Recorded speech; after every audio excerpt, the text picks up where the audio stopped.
Welcome to the Circuit of Success Podcast. The Circuit of Success Podcast.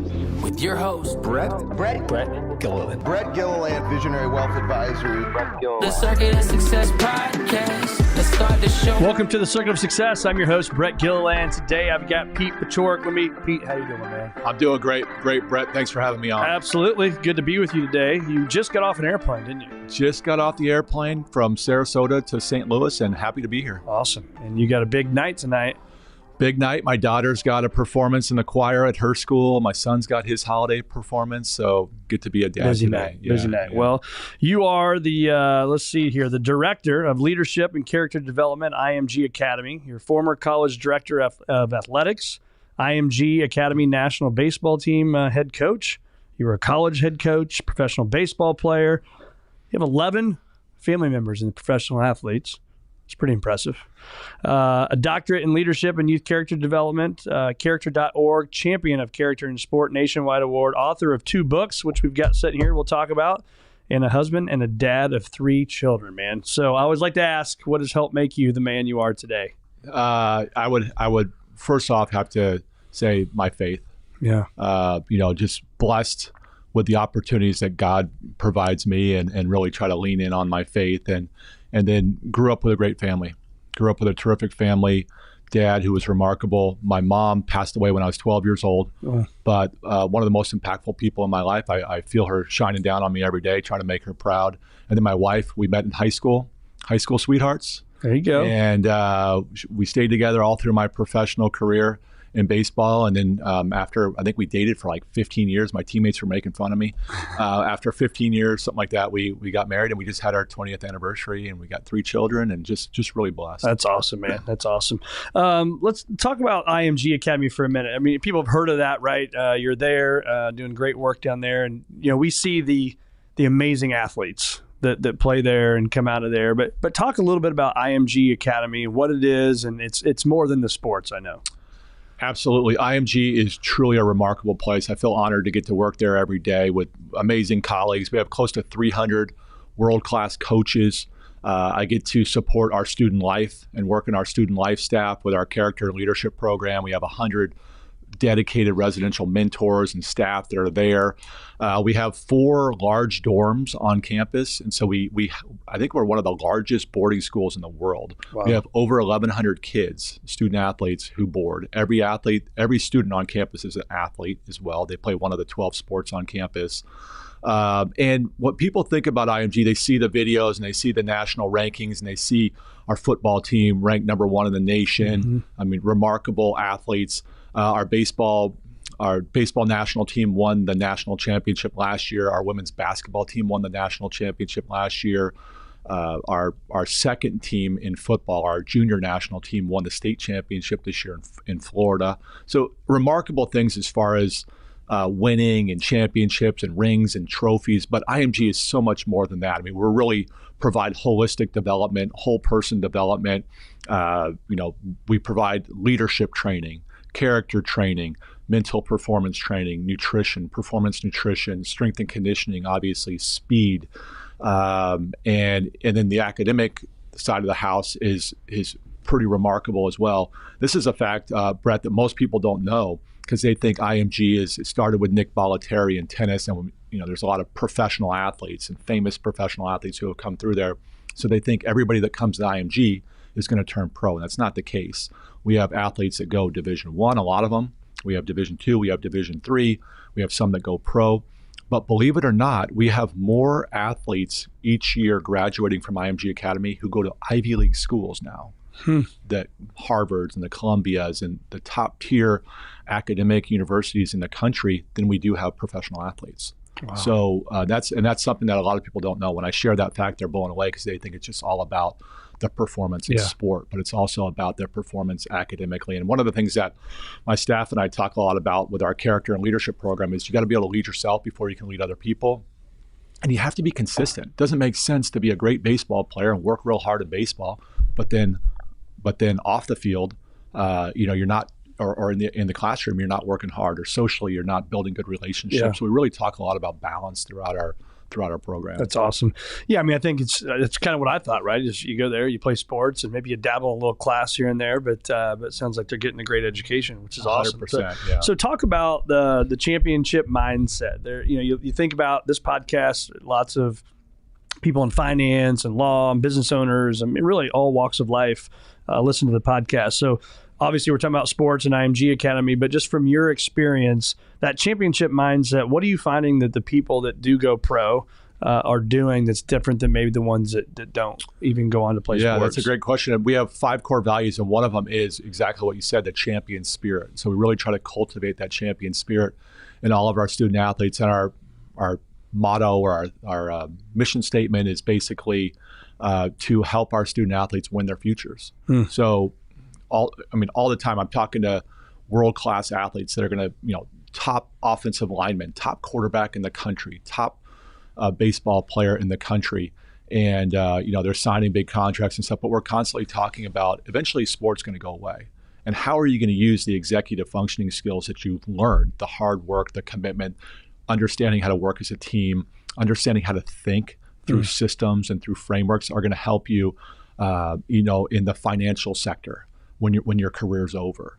And because, quite frankly, in the sport of football, if you make it to the NFL, you maybe have a 3 to 5 year career. So you still have, 75 years left in your life. So what are you going to do to utilize all that hard work and the skills that you built? Like I said, the executive functioning skills. So we talk a lot about that and the transferable skills that go from being a great athlete and training and working hard and being a teammate and picking up other people and caring about other people, not just be focused on yourself.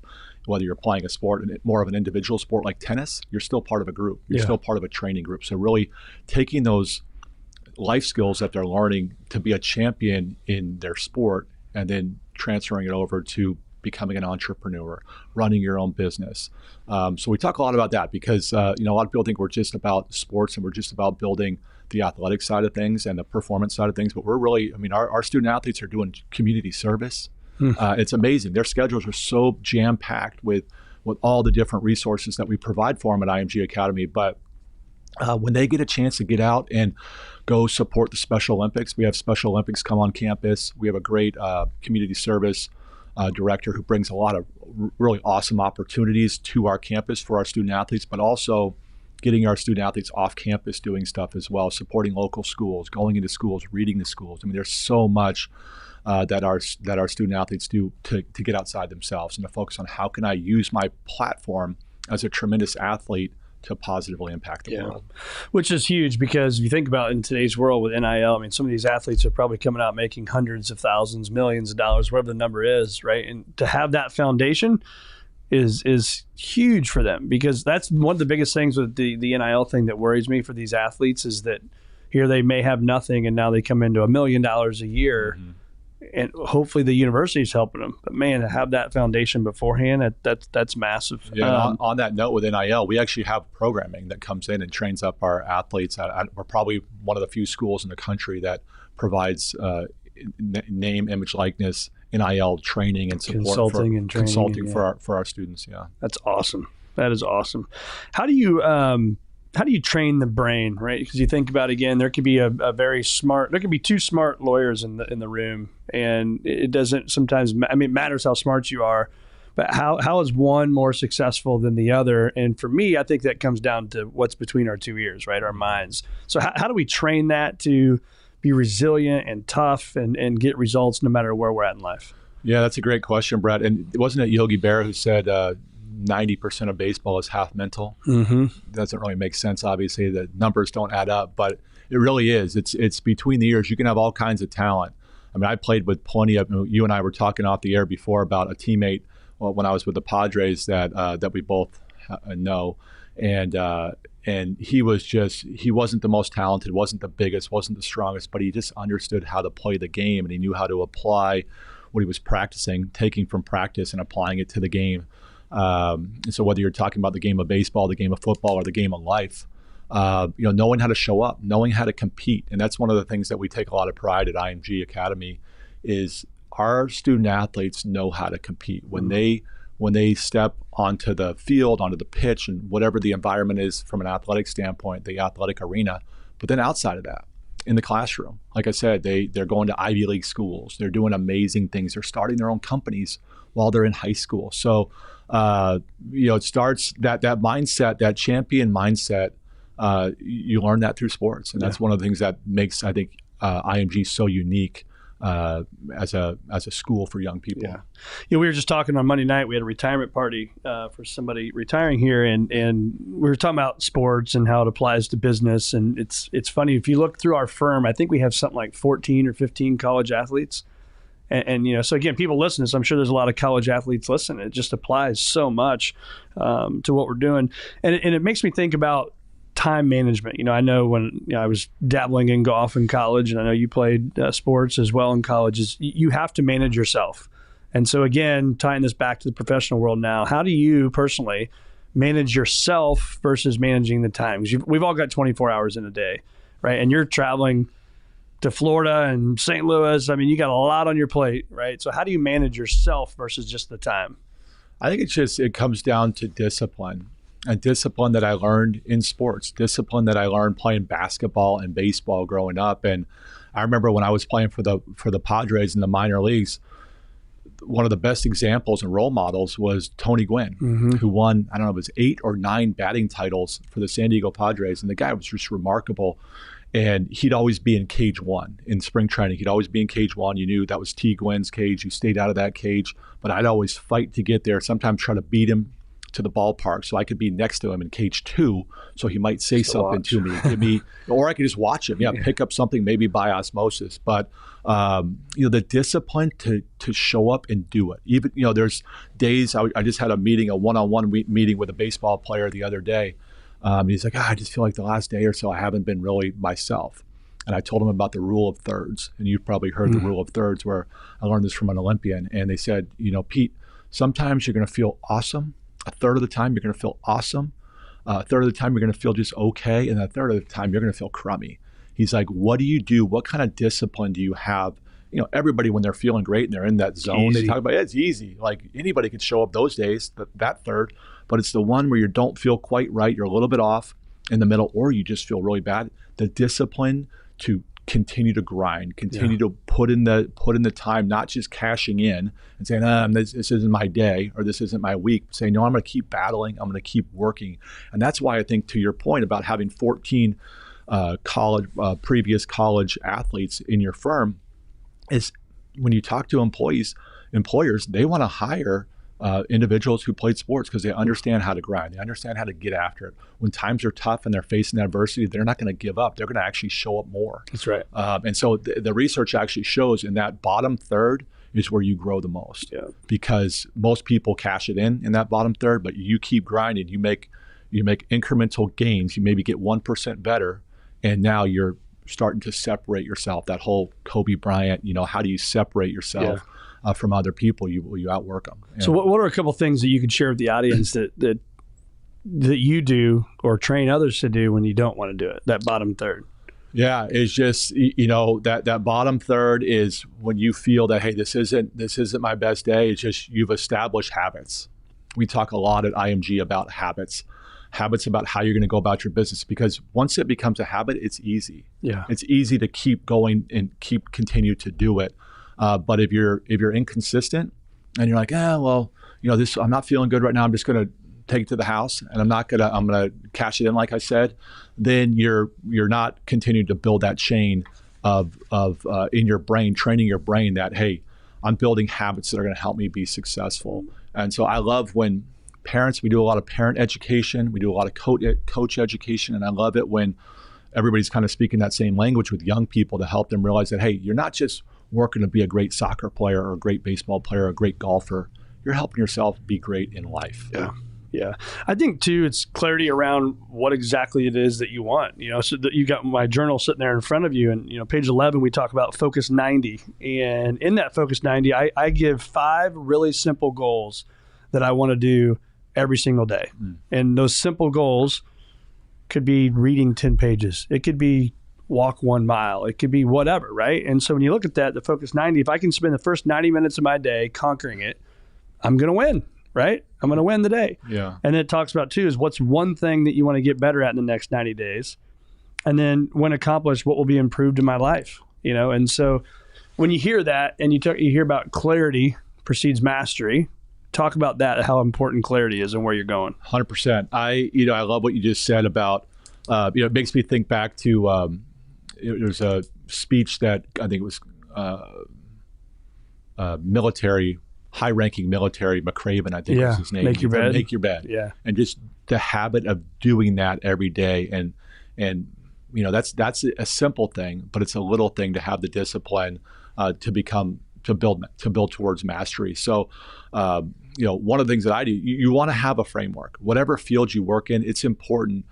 For me, I work in similar to the healthcare. When you're working with young kids and children and youth, you're basically you're similar to a nurse, similar to a teacher as a coach. And so you need to have a framework to fall back on. So I use the primed framework, which is what the book that just came out that I co-authored with Dr. Marvin Berkowitz and Dr. David Shields. I was fortunate that they asked me to kind of be the third wheel, and their whole career has been built around how do you build youth build the character of youth.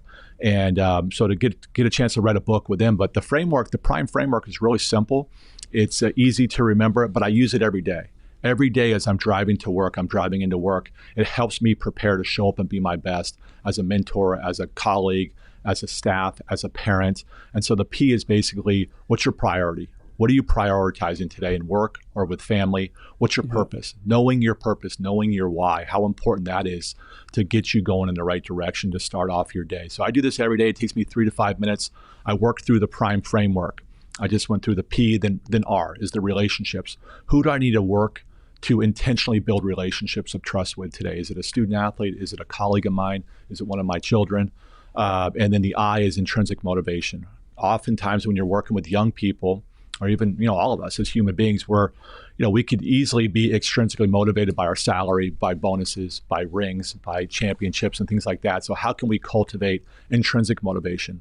Love for your job, love for your sport, love for your colleagues, love for your team. So love for the effort you got to put in. Love for the effort, love for the process. Yeah, I love that. Love for the process instead of just focused on the result, which is the extrinsic motivator, helping our staff, helping our teams, helping our youth focus on building intrinsic motivation, being good for the sake of being good, not for a reward. And then M is the modeling. How am I modeling as the leader of your team, as the leader of my team? How am I modeling what hard work looks like, what care looks like for my staff? So the modeling piece. And the E stands for empowerment. How am I empowering my team? As a baseball coach, when I first got into coaching, it was, I played professionally. I come from a family of 11 professional baseball players. So it was kind of like, okay, I'm the one doing all the talking. But then I found over the time, using the prime framework, how can I empower my assistant coaches more? How can I empower my players that are maybe return players, maybe veteran players, that they can now teach a bunt player? They can help the rest of the team better learn the systems that we're teaching. And then lastly, developmental pedagogy, or that long-term approach. So how am I focused on just winning today, or am I focused on the long term with my staff, with my team, with my children, with my family? Yeah. So I use that framework every day to start my day as I'm driving into work to make sure I show up the best I can be. And then I also use it at the end of the day to kind of unpack, how did I do? Reflecting back. I think self-reflection is really important as well. Yeah, it's so fun. I mean, it's whether, again, it's this journal or if it's, your deal here, primed, it's prioritization, relationships, intrinsic motivation, modeling, empowerment, development. So when you hear those 6, does it have to go in that order? Or like if somebody was just starting with these 6 today and they said, I got to pick one, where would you start? I would start with purpose. Knowing your purpose, knowing your why. If you don't know your why, you don't know where you're going. You don't know where you're heading. And the thing that I love about that prime framework, it's simple. It's simple to use. It takes me 3 minutes to kind of work through it in my head and prepare myself best for the day. But it's rooted in 30 years of research. 30 years of research on what works as far as human development, especially for youth development. So how we can best support our children, how we can best support our teams. So I would say purpose. We work a lot at IMG Academy on helping these young people. And some people are like, oh, my son's only 10 or my son's only 12. But still, to have a purpose, why are they getting up? Why are they playing baseball? Why are they playing sports? It helps them stay connected when things get hard. Yeah. So true. It's like when you know your why, anyhow is possible. I heard that when I was in my early 20s, and I'm like, well, let's think about that. So, but it's true, right? When I know where I'm going, anything's possible, right? It can be done. So how do you try to not limit the brain, not limit your thinking, and think big and think really, really big, and then achieve that big goal? Yeah, I would say just being open to collaborating, connecting with other people. You know, to think that when I was growing up in school, I love sports. I didn't love school, but to think that now I have 2 master's degrees and a doctoral degree. When I told my 7th grade English teacher, because she really was a motivator for me, who made me feel, hey, you know what? I could be a good writer.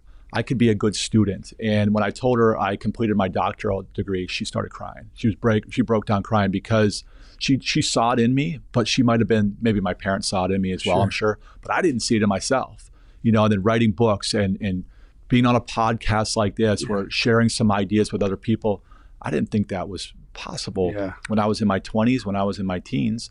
But you just be open to, you know, I talked early on about God's blessings in our life and being open for opportunities. If we're not receptive and our head is always down, we got to be open to, hey, here's an opportunity where I can grow, where I can learn. And I think probably one of my biggest strengths, I've taken those strengths builders, the Clifton strength builders and things of that nature, and learner is one. I love coming in and learning from you, Brett. I love, I'm going to take your book and I'm going to devour it and see how it can make me better. So I think the people, going back to a question you asked previously, is I think the people that really succeed, whether they're an athlete or they're not, are the people who have that just burning desire to keep getting better.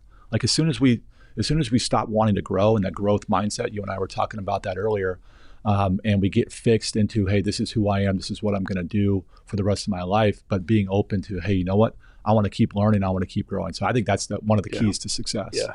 I think too, it's your self-talk, right? I mean, I think about, you know, raising 4 boys, and my wife and I are hell-bent on this, but it's like, you know, you become what you think about, you become what you focus on, you become what you say. I mean, all the stuff. And I think it's interesting. I'm always listening to people talk, and you may say something like, yeah, but it's like, get rid of the yeah, but. Just be like, yeah, okay, how are we going to do this? Like, what's the game plan behind it? So for me, it's my journal, it's writing notes, it's dreaming, it's strategizing. I call it strategic think time. How is it for you that you slow down so you can then speed up and do the things that you want to do? Yeah, I think you have to have balance in your life. You have to have family, or, you know, people that are family, friends that you can, a network that you can turn to. I think having mentors is really important. One of my strongest mentors, and he wrote the foreword for my first book. He was the general manager for the World Series champion Los Angeles Dodgers. His name is Fred Clare. He's now probably in his middle 80s, maybe getting closer to 90. And the guy is sharp as can be. He's always somebody that picks up the phone when I call him.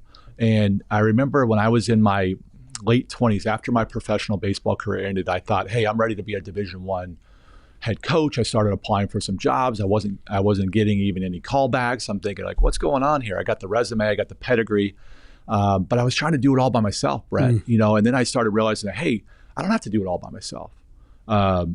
You know, let the ego go and say, how could I learn from people who have been down that path that I want to go down? So Fred Clare was one. I mean, there's a lot. My dad's still a strong mentor of mine, but I have probably 6 or 7 mentors that I can reach out to at any time, and they're going to pick up the phone and they're going to help support me and just help me think through things. And they always tell me, hey, Pete, I'm picking up a lot of stuff from you as well. So I think it goes back to that idea of, if you have that growth mindset and you're willing to keep learning from other people, you're going to keep growing. Yeah. But if you get stagnant, then you know, opportunities are going to pass you by. I think too is being curious. You know, for me, it's like, I mean, I remember when I was a young financial advisor, I'd do joint work. I'd take out the quote unquote the older guy, the guy with the gray hair. Now I'm the guy with the gray hair, right? But I would take him or her out. And I'm like, okay, this guy's been in the business for 25 years. I've been in it for 25 days, right? Or 2.5 years, whatever it may be. Let's go learn from what that person's doing. And I would take notes on what the other advisor was saying. I wasn't taking notes on what the client was saying because that's what he was doing, right? And so I was learning from that person right there. And I just, I don't know, man, I think that so many, especially younger people now, it's like, I got this, or I'll figure it out on my own. go be with the person that's been there, done that. Yeah. They've probably learned a thing or two in your 30 plus years of coaching, right? 100%. And I have the gray hair. My kids always tell me, I tell my children it's blonde, and they're like, Dad, that's not blonde. That's white. Yeah. I think the lady that cuts my hair needs a new, they're like the black thing, they put, the tarp or whatever they put over you. I'm like, I can see all this gray. Yeah. Come on. I know. I don't want to see that all over the ground, right? Right. But that curiosity, I think you're right, Brett, about that. I think it's so important to thriving in life is staying curious. If you're just moping through life, like those are the type of people. So when I wrote the first book, Character Loves Company is the title of it. And it came from the idea of misery loves company. So people that are miserable want to hang out together. People of high character, people who are driven, people who have that growth mindset, they want to learn. They want to almost create a community of practice together where they're getting in the room together and brainstorming because they want to learn from each other. So whether somebody, I'll learn from somebody younger. I learn a lot from our athletes at IMG. These are remarkable individuals that come through. The student athletes that we have are brilliant. And, I probably learn as much from them as they learn from me. Learn how to use an iPhone probably better or AI or whatever. How's speaking of that, is that playing a role in your world at all, AI? AI is something that's definitely disrupting education. One of the things that I believe makes a school like IMG so unique and in demand is, my wife and I, we have a 16-year-old, a 13-year-old, and a 10, almost 11-year-old. And we're trying to get them outside, get the tech out of their hands, keep them occupied doing things. I'd rather have them go to a movie and watch an hour and 45-minute movie because at least you're staying connected to the whole plot for an hour and 45 minutes. Whereas when they're on social media, they're just bouncing around and their brains are firing all over the place and they're not really extending their thinking. And so a place like IMG Academy, we have our students, it's a real unique, they go to school half the day. So instead of going to school from 8 to 3 like we did growing up, they go to school in the morning session, then they have lunch, and then they have their sport, or some of our sports do sport in the morning, then they have lunch, and then they go to school. And so their day is occupied. And then they got the weight room after, then they got leadership training or mental performance training or nutrition. And so they're going from 6 a.m. with rehab or prehab to get themselves, keep their bodies in shape, all the way until 6 o'clock at night. They have dinner, they do a little social time, and then they're probably exhausted. So it's whereas I see a lot of the trend of a lot of people doing homeschooling and stuff. I'm not knocking it, but man, it's just there's so much time at home where you're just on technology. So we get kids outside playing sports, being active. I think it's good for their brains, it's good for their bodies, it's good for their health. Yeah. You talked about rehab, and I think you said prehab. I've never heard that. I like that word. I'm assuming we're pre-working so we don't get hurt, right? And so talk about some of those hacks that you see now. I hate the word hack. I don't know why I said that, but what are the things that people are doing differently now? Obviously, you got the cold plunges and saunas and red light therapy, stuff like that. Like, what are you guys using with these top athletes? So IMG has everything. Like what you're going to find in so one of my alma maters is University of Florida, so big SEC school. So what you're going to find in the weight room, in the PT room, physical therapy is equivalent to what you'll find at big time Division I, SEC, ACC level programs. So the resources are pretty phenomenal that the kids have. I'm sorry, what was the like what do you guys have in the prehab and the rehab? Like, what are they doing to stay besides just lifting weights and stuff like that? So I had never heard of prehab before either. I didn't know what that was. One of the athletes was like, yeah, coach, you wanted to meet with me to talk about leadership and building his leadership capacity. So I thought, awesome. So I said, we can either go before school or we can do it after school. He said, well, before school I had prehab. And I was like, prehab? I acted like I knew what it meant, but like I had no idea what that meant. Obviously I know what rehab is because if somebody's hurt and they're rehabilitating and getting back to playing. But prehab, it's remarkable. We have 14-year-olds, 15-year-olds, all the way up to 18, 19-year-olds at IMG. And it goes back to habits, building habits, having the discipline to do things. They're waking up on their own at 6 a.m, not because they're injured, not because they have to, because they want to do preventative work. So a baseball player doing shoulder exercises and things like that.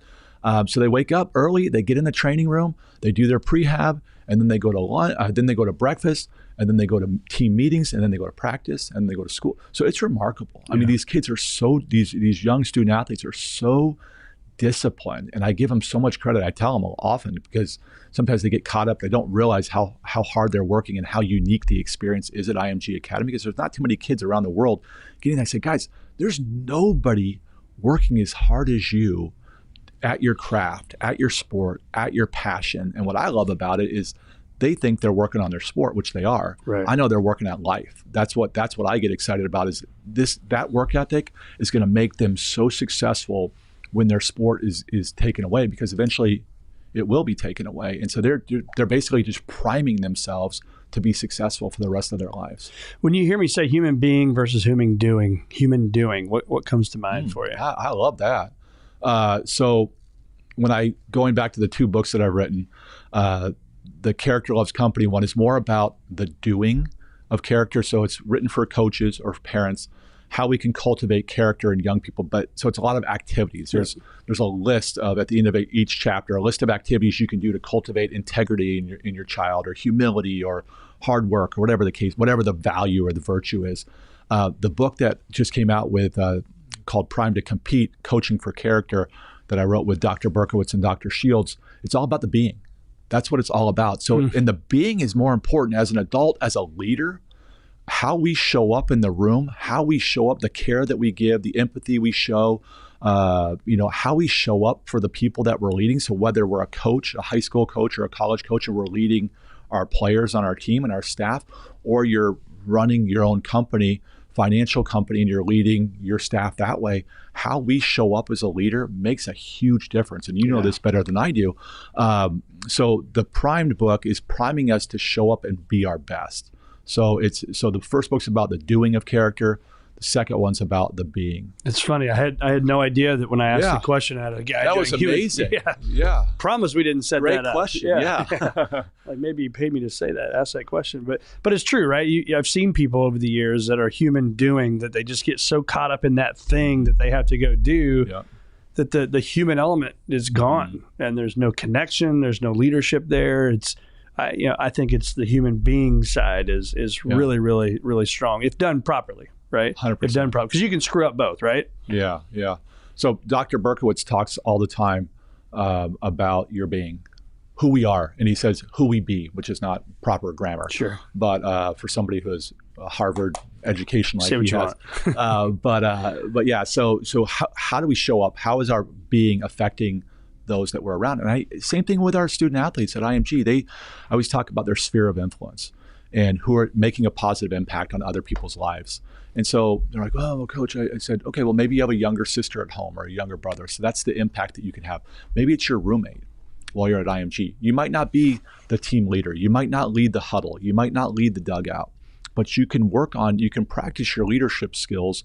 You got to lead yourself first before you can lead other people, but practice with your roommate, practice with your brother, your younger siblings at home. And then now you're training yourself to build capacity as a leader. And then when you get opportunities to lead in bigger stages, then and bigger platforms, then you're ready for it. Yeah.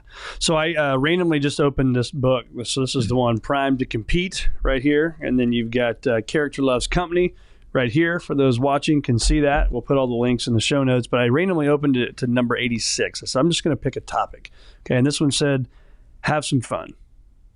What's that mean? So have some fun. You want to balance. You want to have balance. If our practices or our daily grind is just grinding away at things, you want to make sure there's balance. Vacation time is important. I'm going to be going, I work really hard, put in a lot of hours because I truly care about the work that I'm doing and building character and building leadership capacity in our students at IMG, but going to take some time off and go visit family out in California, spend time with family. So important to have those moments of fun. But then also as a coach, I remember I've been coaching for 30 years now at different levels, college, high school, coaching youth with my own children. And I remember a couple years, it was probably 5-6 years ago, my wife told me that, hey, how come you don't smile more when you're coaching? And I'm like, I don't know. And so she called me out on it. And so one of the things I have coaches, when I work with coaches on Prime to Compete and helping them show up and be their best, I said, have a friend, have a colleague, have your wife videotape you, whether it's on the sideline for football, soccer, whatever, and have them videotape you the whole game. And self-reflection is so important as a leader, because we might think that, hey, I'm passionate, I love what I'm doing, but if you're never smiling about it, then like your kids are reading your body language, your athletes are reading your body language, your colleagues, your staff is reading your body language. So I think that's a great tip. And my wife's somebody, because we've known each other for so long. I told you we dated for 15 years. So she'll call me out on things like, hey, if I'm not doing things the right way, it's like, or if I'm not modeling the way that I talk about modeling through the Prime framework. So that's one example right there is have fun, have fun and show that you enjoy what you're doing. I love that too. And then the story about your wife, I think about my wife, I wouldn't be where I'm at without my wife. And I think that person, she has challenged me more than anybody in the world, right? And you think about, I learned this from a coach as well early on, a business coach, and it talks about, he said, name the people that challenge you the most. You start naming those people. And he's like, now name the people that love you the most. Right. So people listening, go back and think about that. Who has challenged you the most and who loves you the most? And let's see if there's any interlap, right? Like those intertwine there, right? And so overlap there, because I think what I have found is my wife loves me, but my wife will also challenge me. Yeah. Right. So the other thing I've seen success in life, the ones that have the best relationships, whether that be with their spouse, their friends, their family, their community, it's pretty obvious, right? But they're the ones that are the most successful. So what do you see in that when you hear me say all those things? Yeah, I agree with you 100%, Brett. And I think I'm working on this concept to deliver and share with our students at IMG. And the difference between, it's good to be nice. It's fine. It's good to be nice, but kind. And so it's differentiating between those. How do you do that? What's the difference? So nice. So I'll start with kind. So kind is something that you can action. Like kindness, it's an action word. Like so whereas nice, okay, that person's nice, but that doesn't mean that they're impacting other people with their niceness. But with kindness is just like what you said. And what I said about my wife, kind, and I love reading Brene Brown on empathy and clear is kind. She talks about how important it is to be clear as a leader with the people that you work with. And so somebody who's kind is going to, if their teammate, let's just use a baseball team, if their teammates aren't doing things off the field that they should be doing, and you truly care about them and you want the team to be successful and you care about that individual, you're going to call them out. You're going to call them out and you're going to hold them accountable. But if you just want to be nice, I don't want to make waves. I just want to be nice about it and kind of act like it didn't happen, right? And maybe that's not the best definition, an accurate definition of nice, but that's the way I see it. So I think we want our people that we lead, and we want ourselves to be kind enough and care enough and love you enough to where if you're not operating at the level that you want to operate at, that I know you so well and I know that you want to carry yourself the right way, then I'm gonna call that person out. And just like my wife will call me out. And so that's why I think your sphere of influence, they always say like the 5 or 6 people that you spend the most time around, they have a great impact on you. So that's the whole idea of the character loves company or the misery loves company. So surround yourself with people that you trust, that you love, that you can have real hard conversations with. Yeah, I love that. It makes me think of a mentor I had back in the day, bringing up a lot of stuff I remember back in my 20s and stuff. But he said, show me your checkbook registry. Right back then, we wrote checks all the time, right? And he said, show me your checkbook registry, and I'll show you what you value. All right, tell me more about that. Well, he's like, you say you're a faithful person. I look at your check registry, and there's never a check written to your church. Are you really a faith-based person? Now, it doesn't mean if you're not giving money, you're not a faith-based person. I'm not saying that. But point being is, what do you value, right? Versus if I value you're going to this one bad place all the time, and it's never going to make you a better person, that's truly what you value. Right over there. So I don't know, maybe when you said that made me think of that. One of the questions I like chatting with people about is fears. The false evidence is appearing real. How many of the fears you've put in your mind have actually blown up to the magnitude you put them in your mind to be? 100%. What we dwell on, that's why we need to prepare ourselves and prime ourselves on a daily basis to show up and be our best. And so that's where the habits come into self-talk, what you're talking to yourself about, your purpose. like if we forget what our purpose is and we're just kind of meandering through life and we're just ho-humming it, we're not going to be driven and we're going to have negative thoughts. Oh, I'm not making an impact. But if you're connecting back every day to your purpose, now you're going to feel good about yourself. And you know what? Even if it wasn't my best day, you know what? I'm putting my heart and soul into doing something that I care about, and I'm trying to make the world better, or the people that I work with better. So I think that idea of fear, I loved. How did you describe that? False evidence is appearing real. Yeah, I love that. False evidence is appearing real. And so, you know, for young people listening or old people, I mean, fears want to creep in, right? But if we establish habits for how we do things, how we go about our business, and we're consistent, I think people that are inconsistent with how they treat other people, with their faith, and they might, point to the sky and all that stuff, but what are they doing? You know, are they visiting when the lights aren't on? Yeah, when the lights aren't on, and the person interviewing you isn't right there. How are you? That's integrity. Yeah. You know, what do you like?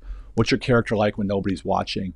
And so fears, one of the fears I had growing up was, and I told you this early on, is growing up in a family of 11 professional baseball players. I honestly thought growing up the only way I could be successful was by being a professional baseball player.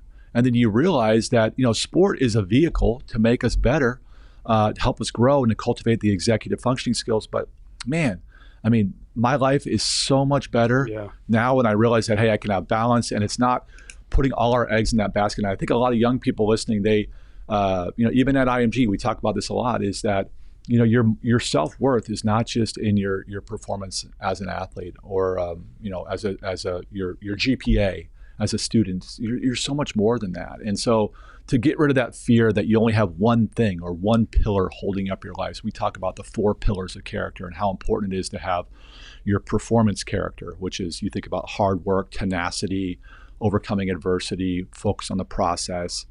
That's your performance pillar of character. And oftentimes student athletes, they live there 99% of the time. Yeah. So we try to equally balance out your moral character, your commitment to integrity, your civic character, which is your commitment to making a positive impact on your community, and then your intellectual character, which, Brett, I know you love because it's all over in your book here, is about the growth mindset. Yeah. So your capacity to learn, you're seeking knowledge, seeking the truth, having that inquisitive mind that you talked about. So that growth mindset, and that's something I think at IMG Academy, I think we do that better than most schools, or as good as anybody, is cultivate in our young people that just that growth mindset and that desire to continue to get better every day. Yeah, solid, very solid.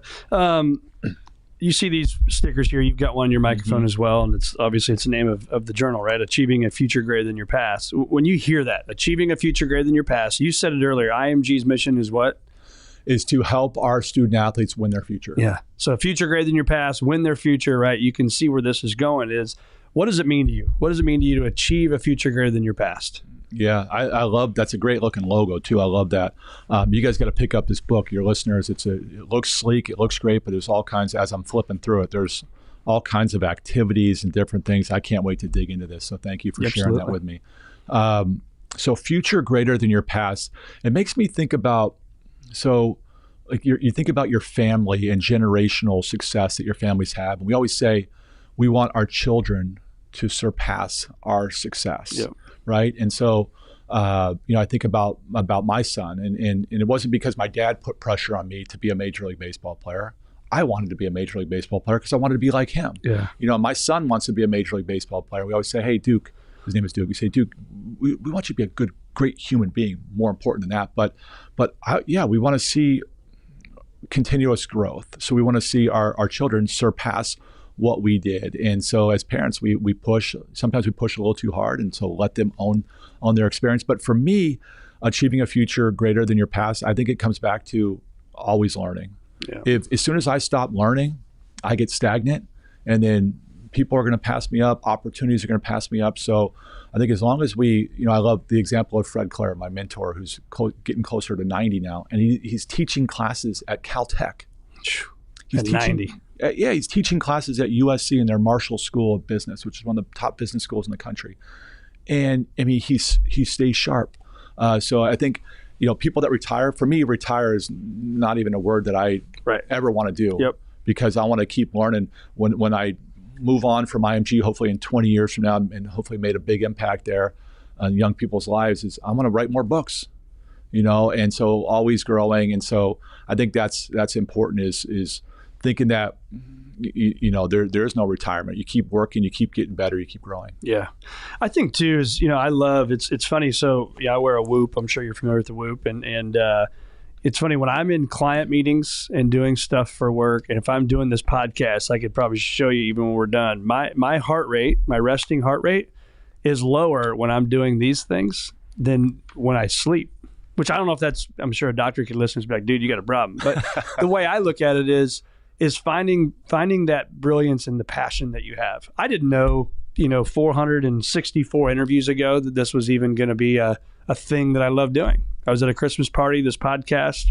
I've been doing wealth management since 2001. Started this in 16, 17. And so my point to this is like, go out and try things. Yeah. Like, it doesn't have to be perfect, right? I mean, I used to do it with the audio, and the audio was crappy. When I got into video, my foot actually hit the wire, and I had Jason Isringhausen, Cardinal Hall of Fame, and you see like half my face, like part of him, and I'm like, but it still went out, right? You still put it out on YouTube, you still put it out on the stuff, and so again, when you hear that stuff, just go, just build the bridge while you're walking across it. What comes to mind for you from your experience? Yeah, I use that almost same analogy. Instead of build a bridge, like build the plane while you're flying it. And if we wait, I found if we wait until everything's perfect, that it passed you by. The opportunity passed you by. The message, the podcast message, like they're already moved on to something else, right? So, coming into this today, you can't 100% prepare. You just got to be authentic, and stay grounded in who you are as a person. But I think there's so many opportunities out there, but oftentimes people pass them up. Like, this is the first time you and I have met. Yeah. And like, I feel like you and I could connect and, long after this podcast, and I want to learn more from you. And it's like being willing to come in, hey, here's an opportunity to share some ideas, some passion that I have, learn from each other, share stuff with the listeners. Let's go. And when I was younger, oh my gosh, I was public speaking. When I was in high school, I'm kind of embarrassed to say this, but when I was in high school, oh my, and I'm still learning, I'm still getting a little bit better with it. But the day that we had a speech due, I was sick that day. I wasn't showing up. And it was like, I don't think I've ever seen somebody who was more nervous around doing public speaking, but I enjoy it. I love it. Yeah. I was.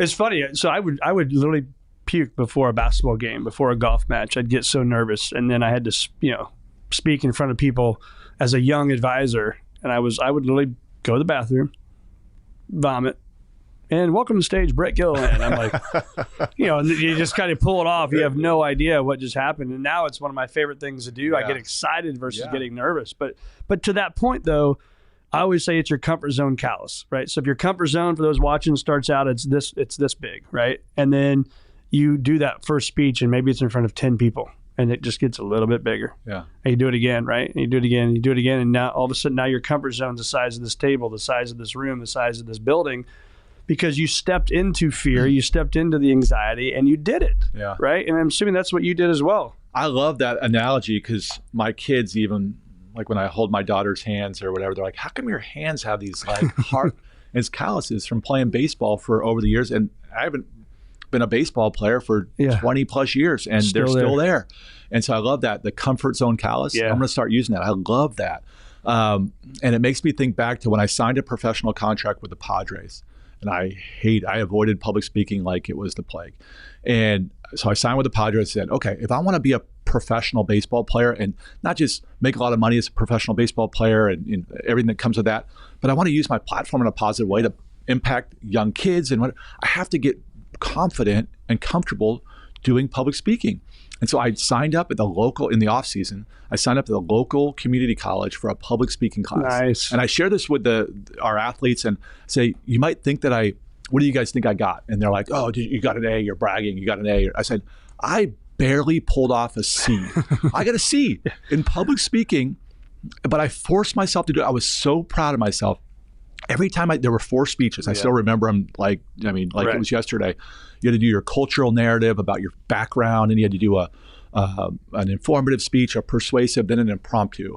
And just the fact that I got through all 4 speeches, standing up, walking to the front of the room. I mean, I was sweating through my clothes. My face was beet red, but that was the start of a little bit more confidence, that growing that callus, that what would you call it again? The comfort zone callus. Comfort zone callus of getting in front of people. So if you can't get in front of people, you can't deliver a message. That's right. And then you can't really make a positive impact. So for young people or anybody, young, old, who you don't like doing public speaking, or you're just nervous, like sign up at the local community college, take a class, and then you just keep getting better from there. Yeah, amen to that. Take the first step, right? I mean, this is called the circuit of success, where it's your attitude, your belief system, your actions ultimately get your results.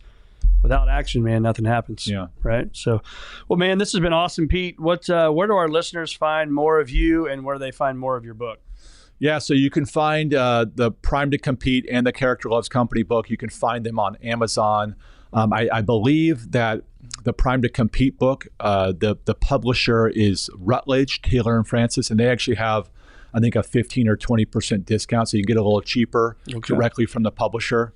And then just the work that I'm doing at IMG Academy, I feel like it's cutting edge. I feel like IMG is always on the tip of the spear. Come visit us. Awesome. Come visit us at IMG, because it's a remarkable place. What I always say is you drive through the East Gate, which is on Bollettieri Lane, which Nick Bollettieri is a legendary tennis coach and just a legend at IMG and the visionary.